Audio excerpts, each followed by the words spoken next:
Анго.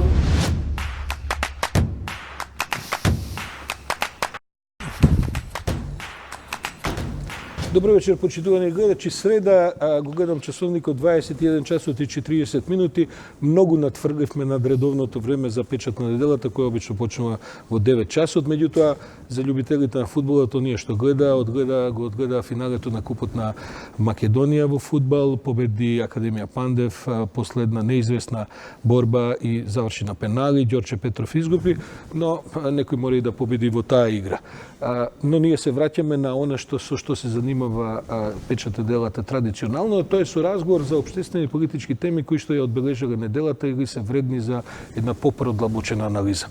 Вечерва се решив да го покриеме во оваа емисија онај настан кој што одржа вчера во Скопје, а на кој беше промовирана стратегијата на владата за големиот проект кој што тие го нарекуваат едно општество за сите. Денеска мои гости, вечерва мои гости во студиото се Пеце Атанасов, кој што е заменик министар за образование, меѓутоа е еден од најдобрите познавачи на мултикултурните, мултиетничките односи и така натаму, автор на повеќе книги, мој драг колега од Институтот за социолошко и политичко правни истражувања во Скопје. Добро вечер, Петар. Добро вечер. И колегата Рубин Земун, кој што е моментално пратеник, меѓутоа е исто така доктор на науки во областите кои што се бават со антропологија, етнички односи и така натаму. И доскоро до представување практично член на парламентот и пратеник му бевте и советник на премиерот Заев за мултиетнички односи и за овие прашања кои што ги третираат овие наши, како да кажам, секојдневија кои што се однесуваат на интеракцијата помеѓу различните култури, етникуми и религии во Македонија. Јас за гледачите само ќе направам еден краток вовед. Вчера беше промовирана стратегијата за така наречениот проект Едно општество за сите, нешто што прилично долго се очекуваше, на неа се работеше 6 месеци.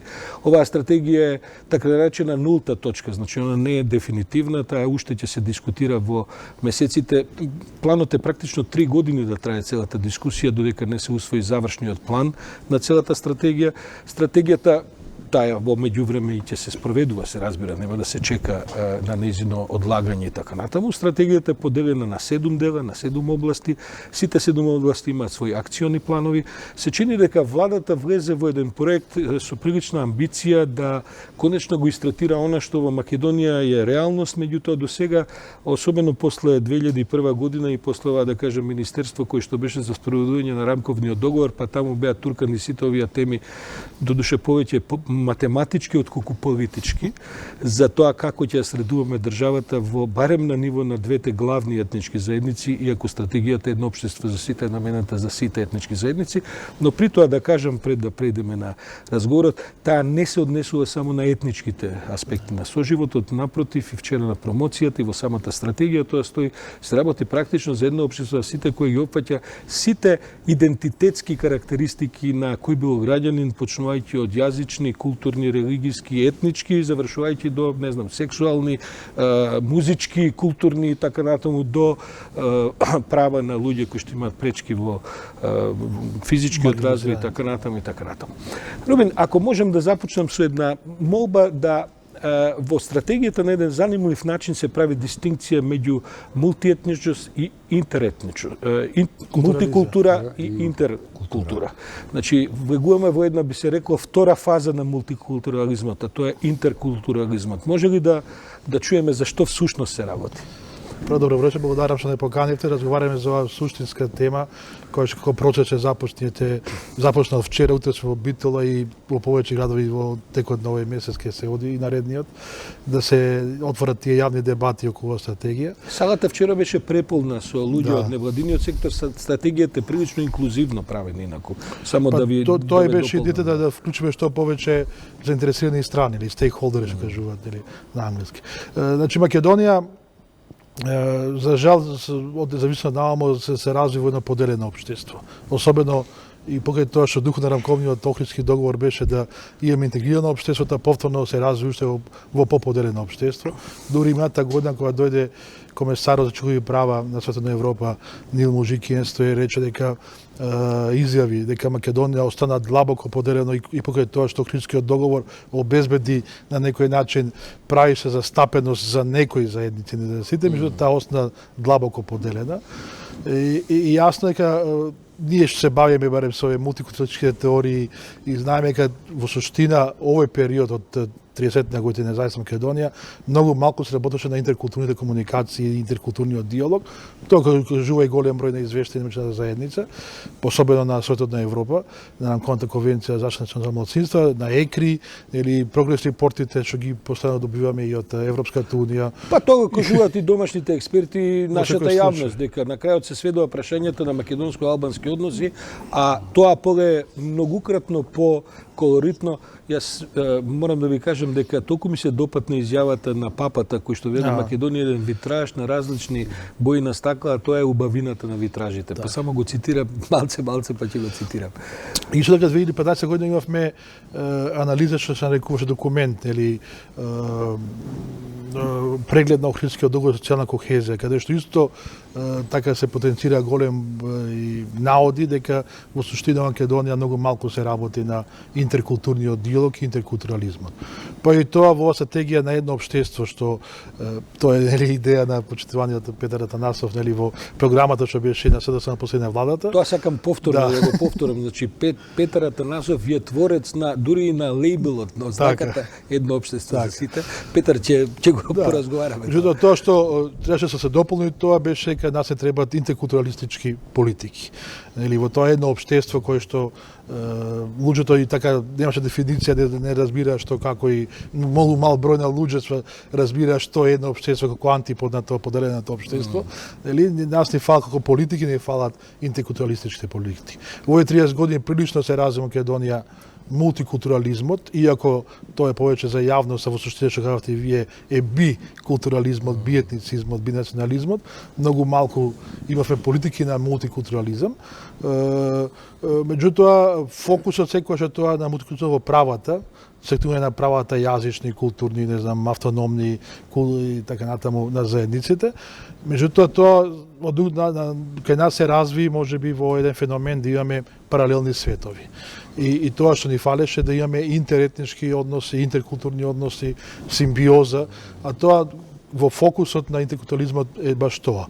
Ја тоа рекол што дека треба да повеќе работиме на сплотување на заедниците, да тоа поделено општество да правиме едно општество, иако тоа е тешка мисија, не е лесна, меѓутоа ги поставуваме контурите за да може да се развие општеството. Јас веднаш ќе влезам со провокација за Петар, бидејќи прво ме интересира како му ја продадовте оваа формула на господинот Заев, бидејќи гледам дека премиерот е прилично влезен, а и СДСМ што е право е влезен во приказната, една позитивна, прогресивна приказна. Меѓутоа одма сакам да ве прашам, бидејќи претпоставам дека сите тројца ги памтиме и времењата на Југославија. Што е разликата меѓу братство, единство и Југославија и овој модел едно општество за сите? Оти ние проживеавме низ тој модел во кој што него сите се гушкавме и имавме права. Контактот меѓу различните културни заедници е ист. Имаш контакт меѓу две групи, две секции, две големи заедници, две, три, четири. Контактот е ист, но политичкиот модел, механизмот на соживот, какви се односите меѓу заедниците, дали е тоа односи на едно големо мнозинство со многу малцинства или рамноправно. Тоа тука се разликите и тука се разликуваат сите држави, мултикултурни општества кои постојат насекаде. Чи тоа во контактот. Јас веќе 20 години се бавам со ова. За овие теми сум пишувал после рамковниот договор, пратејќи ги анализите. И полека и европските анализи, а јас тоа што го правам, говореше дека мултикултурализмот не е конхерентна теорија и дека ќе заглави, буквално кажано, затоа што ги глорифицира и ги закаменува етничките разлики. И не дава развој. Нема каде да одиш надвор, туку имаш етнички бизнис, етнички секции, секој за своите се грижи, па преговараш. Трговија на голема етничка политичка трговија. Во македонскиот контекст тоа беше трговија со проценти, со пропорции, што е веројатно една фаза која мора и таа да помине. Веројатно, е важно едно механичко вклучување на, да речам, заедниците кои не се мнозинства. Меѓутоа, ако остане само на тоа, па потоа станува контрамоделот на интеракција. Како влезе во приказната ова што денеска го имаме? Јас се работев всушност во две големи групи идеолошки програмски на СДСМ за изборите 2014 и за изборите 2016. Концептот за едно општество беше најпрвен во таа прва програма 2014, некаде при крај ставен срамежливо. Но 2016 таа група што работевме на програмата, на идеологијата, на понудата, свативме дека е тоа нешто многу вредно за нашето општество, дека можеби општеството е подготвено за една поголема граѓанска соработка. Можеби е созряено времето кога можеме да градиме граѓански концепт каде што ќе има повеќе еднаквост, поголема интеграција, каде што ќе паднат разликите, каде што етничкото нема да е доминантно. И во таа стратегија, во таа програма 2016, концептот едно општество влезе како пети столб. Како пети столб, интегрално, самостојно, како добра идеја, и тоа беше еден од петте постулати на кои всушност СДСМ ја промени својата идеологија и отиде на патот да гради модел на поголемо интегрирано општество, на општество различно од тогаш, како контрапункт на сите национализми, поделби и фрустрации што ги имавме 10, 20, 30 години. Се чини дека имавте цврсто тло да нагазите, бидејќи договорот од Охрид во 2001 година, мислам дека е член 4, има една феноменална реченица која вели за политички проблеми нема територијални решенија. Тоа значи дека Македонија мора да биде унитарна. За етнички проблеми нема територијални решенија, мора да биде унитарна, а вие расправајте се, пробајте модели како тоа ќе го изведете. Да, Охридскиот рамковен договор покрај се тоа што го знаеме, едно од решенијата за еднината на општеството беше да демократијата, идентитетот, културната соработка или различност да се спушти на ниво на политички модел, на ниво на општини, на децентрализација. И тука многу умешно се изведе тој мек премин од многу централизирана кон децентрализирана држава и сега фалеше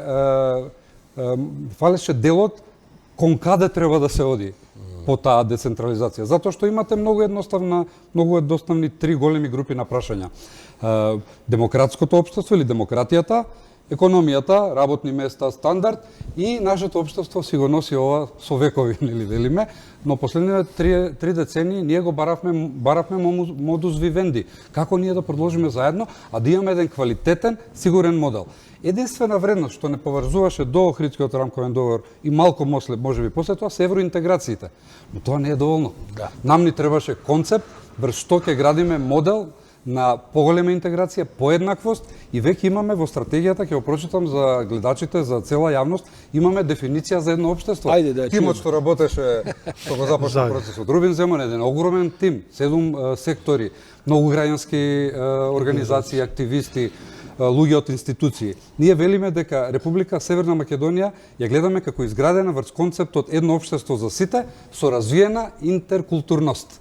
Но, еве дефиницијата. Ние што работевме на овој документ, на оваа концепција, на оваа стратегија, за нас едно општество подразбира признавање на сите различности, гарантирање и обезбедување еднаквост, социјална правда, правичност, еднакви можности, вклученост и учество на граѓаните во одлучувањето и постигнување општествена кохезија.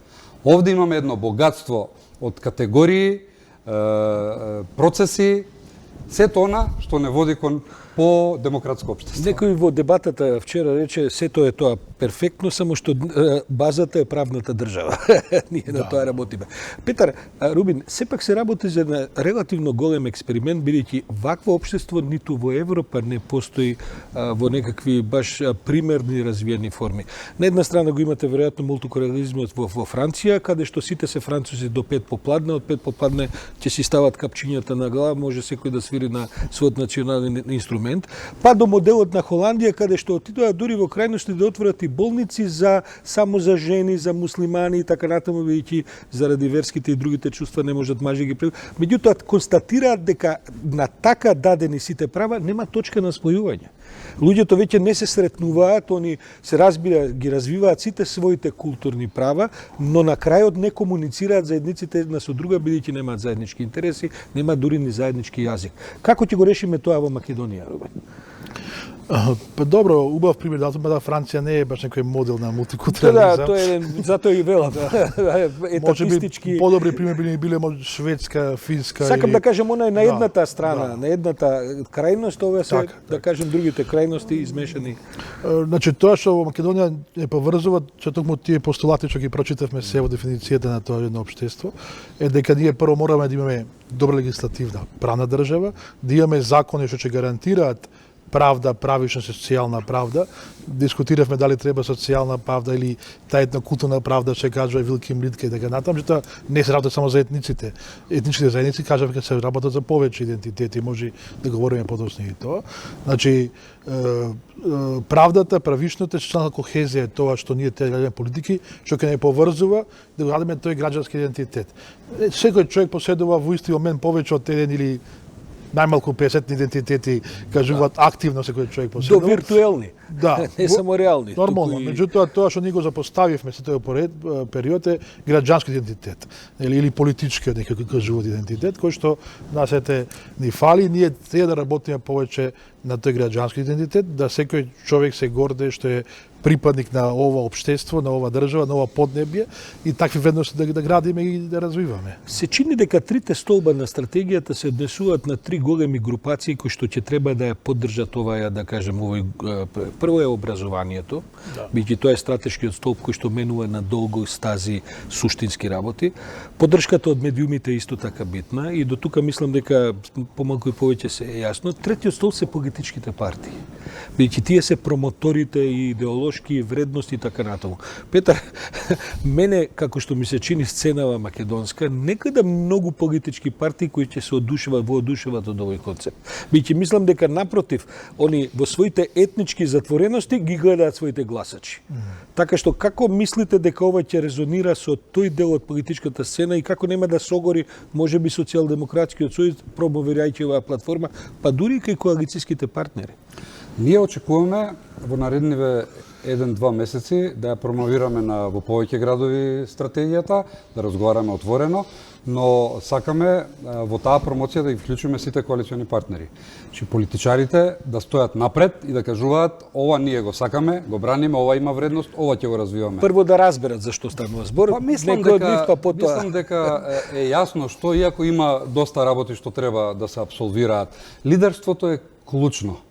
Ако СДСМ или лидерот на СДСМ, сегашен премиер, храбро се нафати да развиваме и да поддржи еден ваков концепт и да го оживотвори, да го понуди на јавноста, мислам дека многу полесно сите политички фактори, вклучувајќи ги опозицијските, но пред се владеачката коалиција ќе застане за тој концепт, ќе мораме да го објасниме на граѓаните.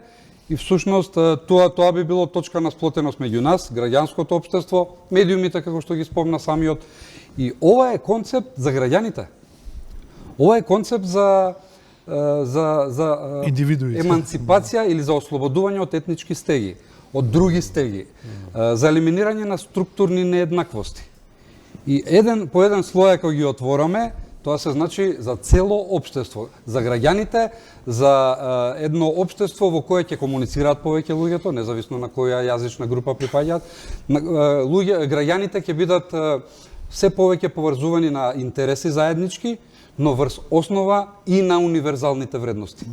Значи, демократијата, човековите права, исполнестота на државата, исполнетоста, правичноста, правдата, фер општество, сето тоа мора да и биде на основа на универзални вредности. Овие партикуларизми се добри, ама не ни даваат излез до решение. Овде имаме. Со интерес ве слушам и дали за оваа стратегија запознаат министерот за финансии, бидејќи гледате како што и самите знаете, мултикултурните општества се скапи општества. Значи овој проект на вистина ќе бара известно вложување во него, бидејќи има компоненти кои се за да профункционираат бараат екстра, да кажем, трошење од овој друг веќе како да кажем текуен модел кој што функционира врз еден друг принцип. Има ли пари за ова? Ќе се планирали во некаков ребаланс годинава, а може би во едната година во новиот буџет да сериозно се поддржи ова со финансиска потпора? Ние ќе излеземе со стратегијата, заедно подготвуваме и акционен план во кој ќе има и бројки и ќе знаеме оваа година колку тоа ќе чини, што ни треба.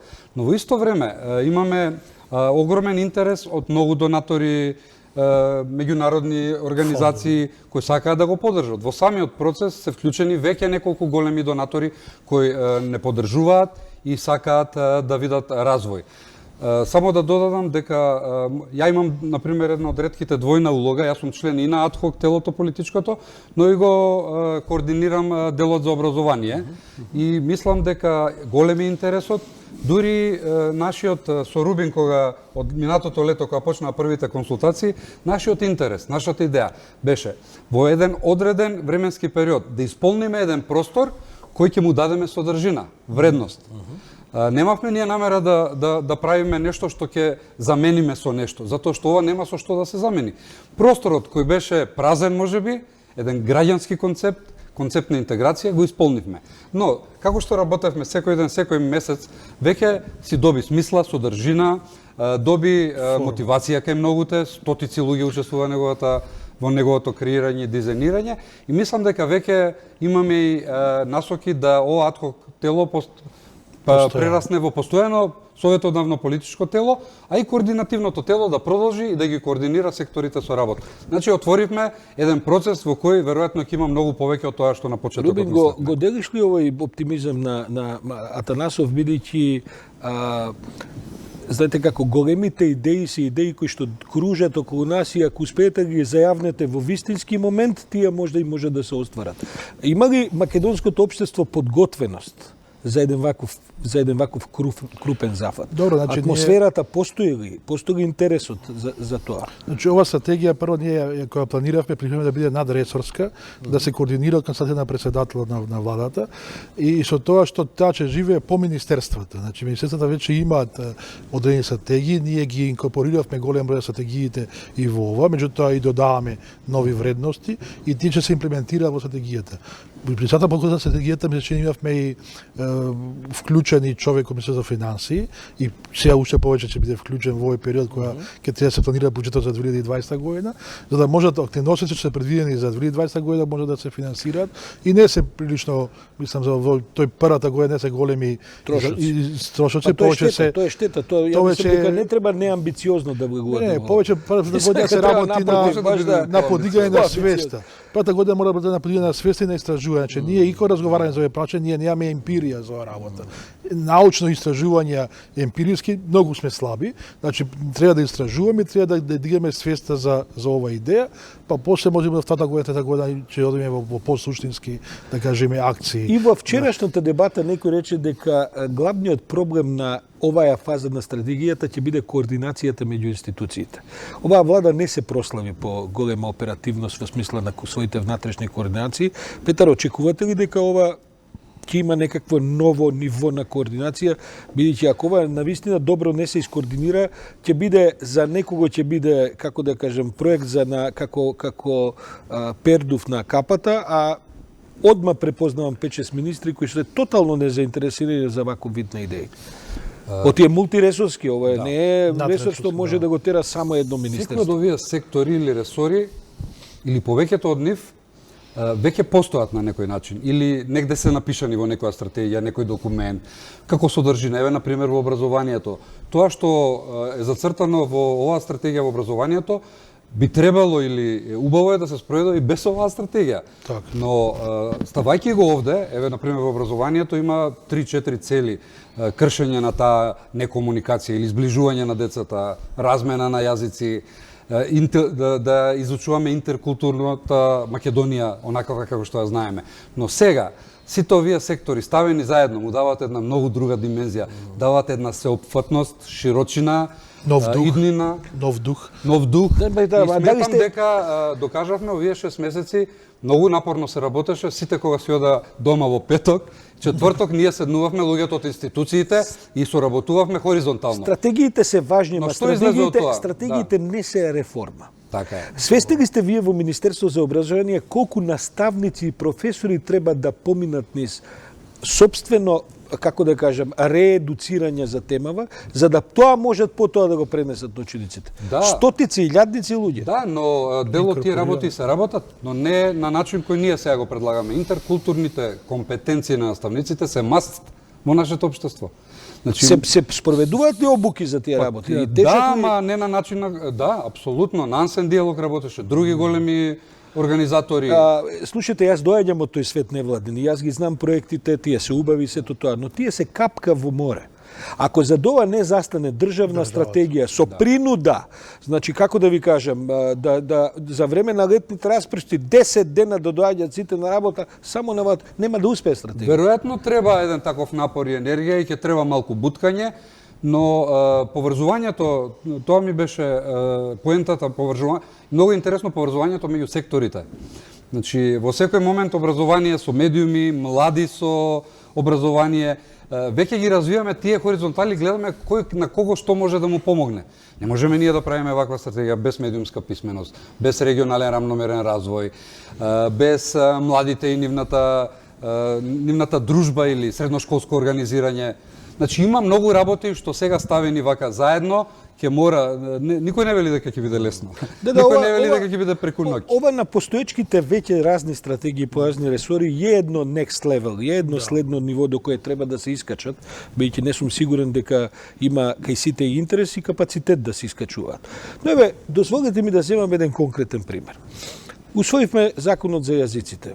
По мене тоа беше еден неопходен закон, лош вака како што е усвоен. И тој тешко ќе функционира. Но друго ми е поентата.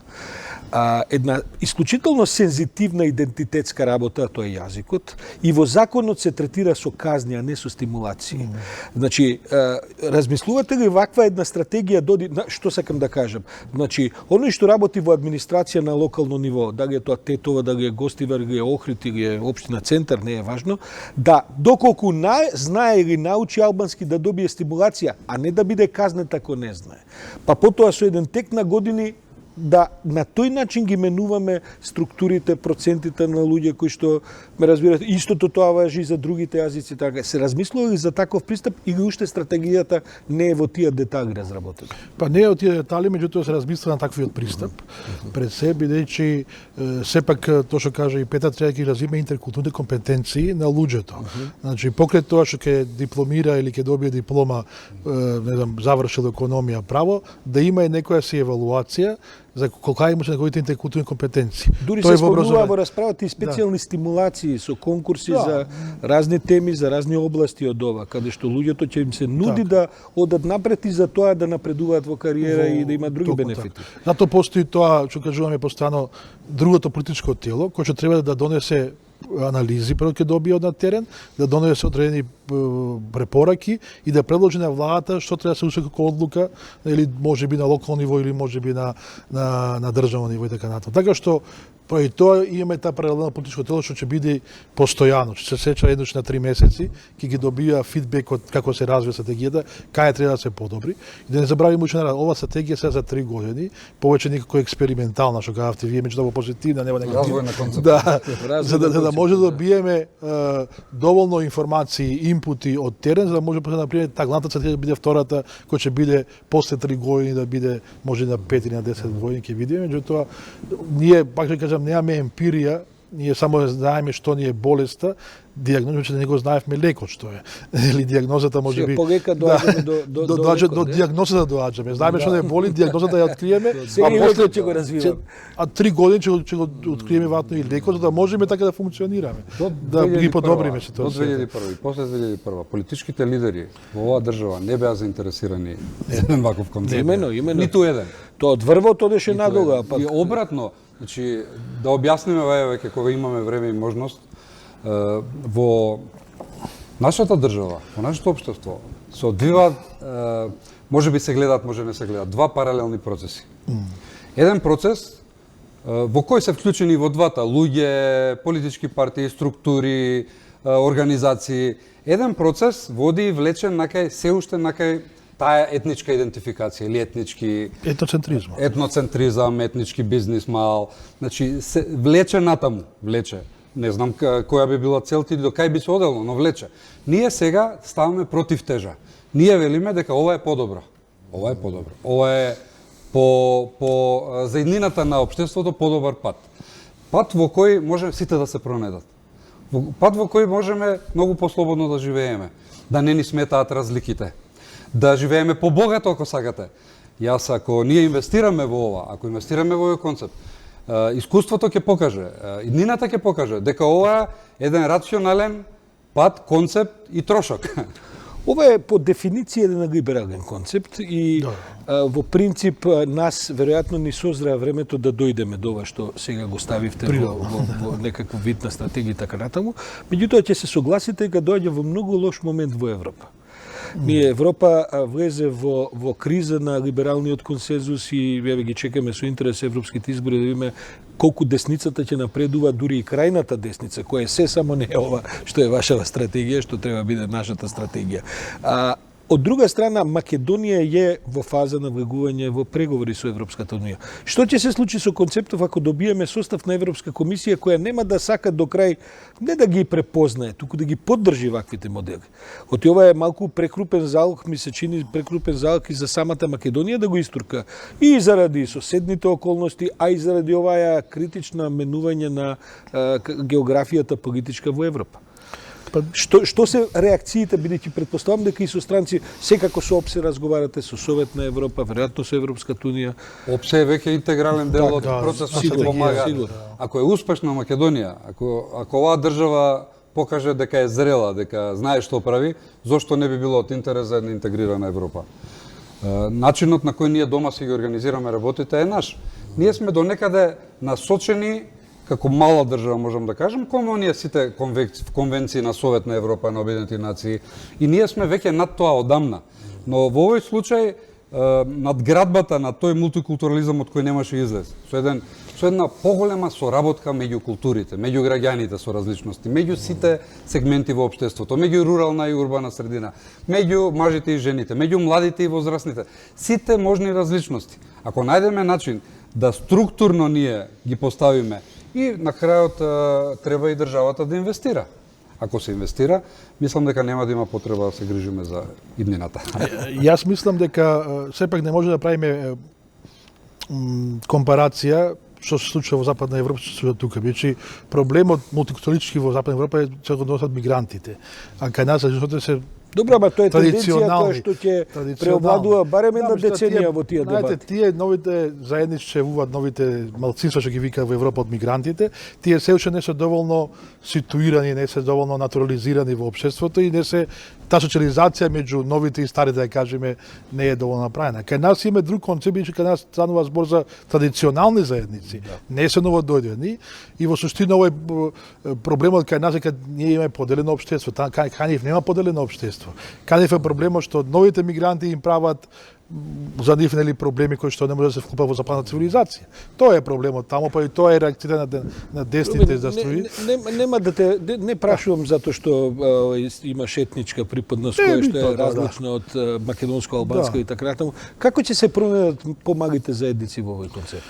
Како ќе се пробијат под, како да кажем, под притисокот на овие две големи групации, македонците како етнички, како најголема групација, албанците, кон узурпацијата, би рекол, дури на моделот мултиетнички во Македонија? Нашата идеја, имавме ние која имавме дебата, е да било кој идентитет да не биде дискриминиран, биде инклузивен. Дори разговаравме што ќе се случи, пример една рурална жена што е прилично дискриминирана од ромската заедница, нели хендикепирана, па дури и ЛГБТ, да нема никаква пречка да може да се интегрира во општеството. Значи ние на тоа се фокусира стратегијата, да тој било кој човек, ете јуруците ги заеме, нели, во Радовишко, што се исто прилично изолирани во рурална област, не знам, за родовата еднаквост нема да представа, можеби, што тоа значи дека натаму, да можеме и тие се чувствуваат дека се дел на оваа македонска Какви се шансите за тоа? Значи, сега и како политичар прашувам. И недолгиот пат после се првиот чек, ние не сме досадени пробале, значи да пробаме. Тоа не е лесен процес, тоа е тежок процес. Меѓутоа мора да одиме по тој пат, барем по нашите мислење и политички видувања, друг пат нема, нели, за како да може да се интегрира сите граѓани бидат еднакви во општеството. Треба да се придобијат граѓаните, треба да се ќарат луѓето. Ако почувствуваат дека оваа општество, оваа држава е фер спрема нив, дека има доволно културни бенефити, дека може слободно да се развиваат. Се плашам да стратегијата и дури нашава дебата да не го зароби проектот само во етничките значења на мултикултурализм. Често зборуваме за тоа и мислам дека ни е јасно само на тој тип на расправа. Различноста ја гледаме многу пошироко. На хартија е едно, академските теории се друго, но праксата е многу посложена. Неколку пати разговаравме за тоа и сметам дека јасно ние дека многу различности се вклучени во тоа, не само етничките, ние заглавивме кај етничките и не можеме да излезиме, но има многу други димензии в животот. Знаете, соработката меѓу културите е бескрајна, треба да се пронајдат убавите работи. Слушайте, ви ги знам биографиите, сите ние предаваме на разни универзитети и така натаму, и кога ги гледам денешните мои студенти и генерации кои што студираат така, без разлика на етничките позадини, сите се модерни деца, интелигентни, лошо образовани до душе во една веројатно во сегментот на средното училиште и така натаму, со тој тип проблеми, но барем еднакви дури и во тоа. Сакам да кажам дека на нив мора да им се пружи оваа шанса да не бидат закочени, затворени со, како да кажем, со метални ѓугиња врзани само со својот етнички идентитет. Бидејќи ретко кога, барем таму јас каде што се движам и така натаму, гледам само тој тип на еднодимензионална идентитетска припадност.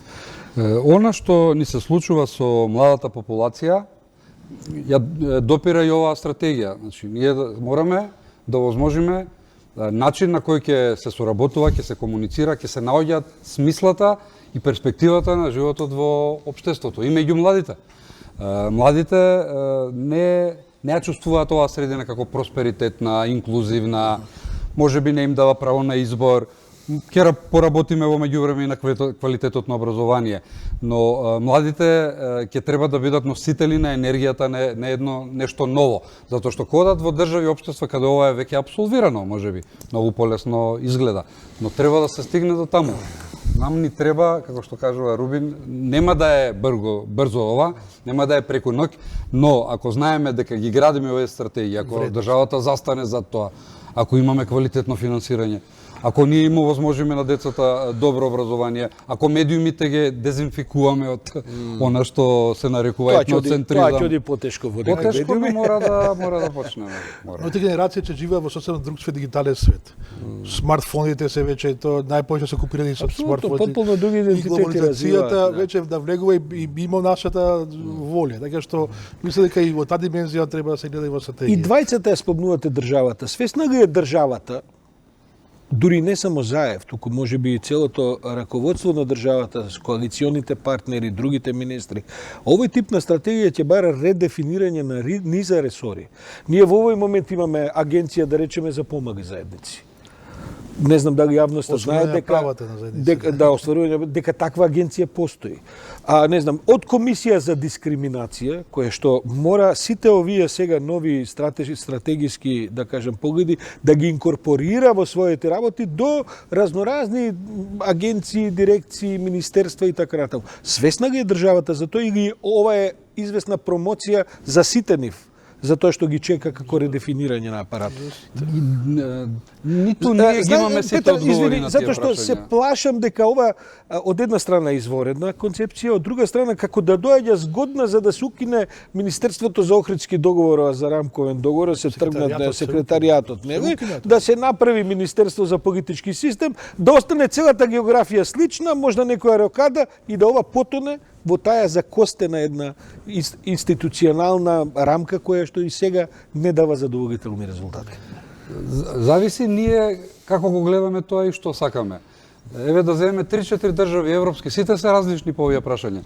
Некаде имате, да не кажам паралелни институции, ама имате диференцирани институции. По овие се за емигрантите, овие се за мнозинството. Некаде имате држава каде што вика ова све заедно нема двоење. Некаде имате, ајде ќе дозволиме 10% мултикултурно, другото ќе си тера како.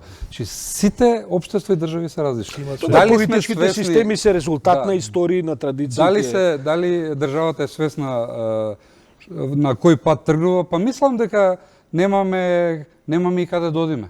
Ние мораме да обезбедиме иднина за и општеството, но и пред се за државата. Че ние не можеме на секој 20 години да менуваме модели, нам сега внатре ни треба работа на интеграцијата.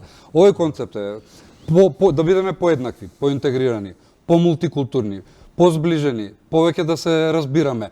Една заедничка соработка. Но тоа преведено во еден документ кој е како обемен, вака изгледа сложено, нормално за читање.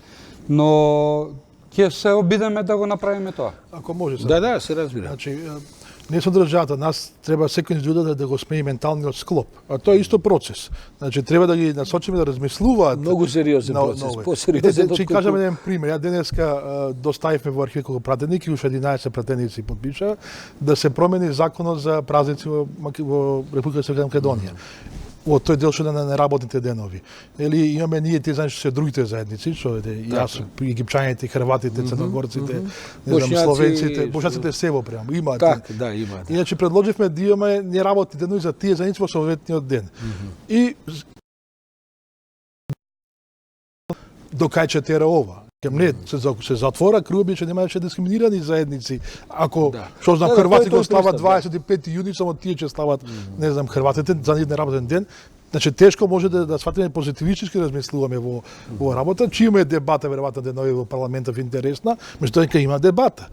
Да луѓето се соочат со проблемите на диверзитетот што ги имаме и од овој аспект. Заднив концепт што го промовирате, бидејќи се чини дека ова нема да биде задача, па дури можеби не само единствено на централната држава, туку и на локалните власти, бидејќи голем дел од овие програми во стратегијата што се зацртани треба всушност да се преведат на локално ниво, на градоначалници. Ние и сега имаме етнички совети, како се вика овие, на заедниците кои што не функционираат по општините, комисии за односи со тие постојат после 2001 се законска категорија. Мислам дека и не функционираат можеби во ниедна општина. Не сум сигурен дали. Значи, еден од проблеми што ни нотира и меѓународната заедница дека ние тој диалог што ни фали, нели, за мултикултурализмот е пред се диалогот, ама институционален диалог. И ние те го лимитиравме во овие 20 на години или колку е тоа од Охридскиот договор, ставивме бариери. Во таа комисија за односи со заедниците ставивме еден услов да од една заедница локална самоуправа да има 20% за да има институционален диалог во општината. Нонсенс. А диалогот треба да биде без бариери, без препреки и да има институционален диалог. И тоа е една од исто во таа што е кластерот за локална самоуправа, дека ние треба да го ослободиме диалогот институционален, да има разбирање меѓу локалните заедници, да може да се комуницират и да донесуваат после одлуки, или тоа е една од целите, да секој граѓанин учествува во донесување на одлуките. Без разлика што како пример Хрватска, ако ми дозволите, таму секоја заедница локална зборуваме, евреите, не знам каде во кој град или не знам, бејашите беа интересни во Хрватска, нели ги тужеа за сегрегација и добија таму во Хрватска. Значи една заедница на бејашите што е, не знам, 100 луѓе во Чаковец беше тој примерот, да може да институционално предложи до локалната самоуправа Чаковец. Ние тоа кај нас го немаме.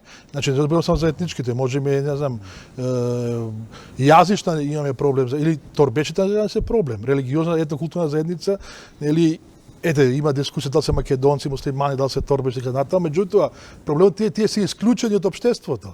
Не е проблемот дали се вака или така, тие се исклучени од општеството. Така, тие не учествуваат донесување на одлуките на локално ниво. Тука е проблемот, нали? И тоа треба да го возможува стратегија во суштина. Еве малку да се вратам баш во тие домени во Министерството за образование, бидејќи Петар сега веќе таму 2 години станаа, Петар? Па не. Не станаа, добро, ќе бидат. 8-9 месеци. Да, така е. Меѓутоа, претпоставам дека ти е јасна ситуацијата, многу голем дел од некој на вчерашната дискусија го спремна да речеме примерот на Земфлюш Марко и Никола Карев гимназијата, каде што децата се поделија во две различни смени заради говорењето албански и македонски. И наместо тоа да биде гимназија во која сите, како што на времето и беше, во која што имаше некаква комуникација, дружба и така натаму, сега практично се дигнаа зидови. Има ли во Министерството за образование, да кажем, капацитет и волја да тие зидови се рушат? Можеби, ние знаеме дека на ОПСЕ стратегијата не успеа за учење на јазици. Вчера се разговараше многу за тоа дека доцна се почнува со учење на македонски и албански јазик, дури во 4-то деление, кога децата веќе се формирани во една друга насока и така натаму. Изгледа дека голем дел од реформите, Петар, ќе биде во вашето министерство. Па веројатно да, ако не најголем дел, голем дел. Голем дел. Затоа што мора да со таа популација во основно образование мора да работиме интензивно, тоа беше и желба на целиот кластер кој работевме, затоа што бескрајно отиде на поделбата. Ако некаде поделбата се гледаше, тоа беше во образованието. Различни смени, различни спратови, различни наставнички канцеларии, згради различни, дури во исто објект, затворена врата во Куманово еден училиште, не век да не го споменувам. Врата затворена да не може да се комуницира. И тоа не водеше никаде. Оваа стратегија ќе ни помогне или ќе се обиде да го врати тркалото, да почнеме да комуницираме. И четврто деление е далеку, но претходно мораме уште многу други работи да направиме, мали работи кои ќе ги ослободиме тие стеги. Ќе мора на ниво да бидат и наставниците да промениме што ќе се учи, како ќе се учи, да ги измешаме децата малку, да видат дека заедно можат да учат англиски, дека можат на час по информатика заедно да бидат, да се посетуваат повеќе. Едноставно да ги вакцинираме против национализмот, ако можам така да кажам, грубо звучи, но тоа е. Но образованието е можеби клучот, Да се интервенира во книгите, ние се ќе интервенираме заради овие договори со Бугарија и со Грција. Ако ги отворите нашите учебници, ја стално го кажувам тој пример, Петар, бидејќи децата ни поминаа низ разни степени на образование, ние ги имаме дома, не може учебник по историја или по, не знам, општество и така натаму да нема ни една фотографија која обележува некоја друга култура, а не само во случајов македонската и така натаму. Оти децата се љубопитни, прашуваат кој е оваа жена, зашто носи шамија. И сега прашање колку родители се вољни и како тоа го објаснуваат на децата кои се овие жени што шетаат со шами и ногица. Ако тоа нема организиран начин, затоа плаќаме даноци за државата тоа да го прави, барем на некоја. Темата беше дежурна во дискусиите за образование со Рубин, со сите што добронамерни, има над 130 граѓански организации индивидуалци учествуваа во секторот образование. Прашањето беше, ако е ова интеркултурна Македонија, учиме ли ние за сите? Знаеме ли со кого живееме? Еве јазиците да ги оставиме на страна како Пардон, не за јазиците, некој од дискутантите рече, видите, децата учат од прво деление германски и англиски, а албански или македонски што ги спремаме за иселување одма после гимназија, мислам. Се сложени работите, но има решение. И морам да кажам уште нешто. Општеството созреа, нашето општество созреа. Не оди во контекст решавањето на сите проблеми со соседите. Не оди во прилог патот и за членувањето во НАТО. Не оди во прилог добивање на датум за преговори за Европска унија, членството. Сето тоа го релаксира општеството. Значи, ни требат повеќе работни места добро платени и повеќе комуникација меѓу нас. Цел овој сетинг е поставен да ние можеме сериозно да настапиме со еден ваков документ и да почнеме да си ја градиме својата иднина. Предходно, мислам дека немаше. И да се обидел некој тоа да го направи, немаше. Требаше еден период по рамковниот договор да созрее општеството, граѓаните да созреат. Знаете, секое семејство си ја гради дефиницијата за добриот живот, само семејството си ја гради. Што е за нас добар живот? Дали секој викенд сме ваму, или попладне седиме со децата, или правиме нешто. Секој си ја прави. И сега ова општество зрело, може да градиме еден концепт на интеграција, во прилог ни одат сите успеси на надворешен план, поголемото интегрирање на државата во овие евроинтеграции ќе ни донесе поголема слобода. Едно релаксирано за општеството во кое можеме да градиме вакви односи. Со мало дополнување, спомнавте и вие за време Југославија имавме братство и единство, што е пред тој миле систем. Меѓутоа, новата теорија што е да мултикултурализам мора да оди со демократијата, заедно со демократијата. Значи не може да зборуваме ние за мултикултурализам што кажавте, ако имавме ние преко режим. Или во братство единство. Така се изгубија прилични години во една закостенетост во етничките и потоа и услови да се зборува за интеркултурализам. Или во братство единство можеше да има социјализам. А во миле системот беше тој системот на рајата, нели? Затоа беше миле систем, И ти сам ми спомена, мора тие фази да ги поминеш. Значи една по една, не може да скокаш во историјата.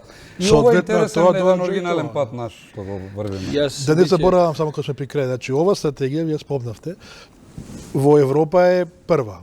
Значи, со тоа може да се гордееме, ќе бидеме модел, можеби, а мислам ќе успееме. Ама и да не се возбуди некој заради тој модел и на негативен начин. Оти не сум сигурен дека сите европски земји посакуваат на развивање на мултиетнички модели. Тие сите видоа дека Македонија нема друг пат. Мислам, сите од меѓународната заедница знаат дека Македонија нема друг пат ако треба биде унитарна. Нели? Друг пат и нема. Така што ќе имаме од нив. Треба да се верува во тоа што се.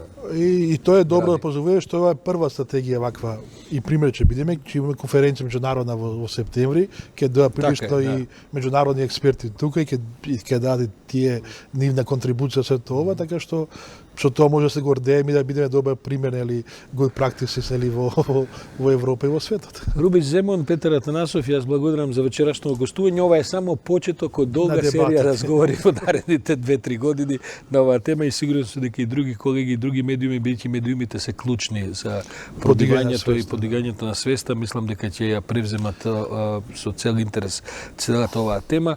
Вам, почитувани гледачи, ви пожелувам да останете на програмата ДН ТВ. Следува разговорите кои што ги правеше колегата Борин Јовановски, кој што е во Брисел и таму направи неколку интервјуа кои што веднаш после ова ќе бидат емитувани, а ќе завршиме овој вечерен информативен дел со вестите на ЕДН ТВ, кои што, како што стојат работите, ќе бидат негдека во околу 23 часот. Јас сум Сашо Ордановски, ова беше печат на неделата, се гледаме следната среда во 21 часот.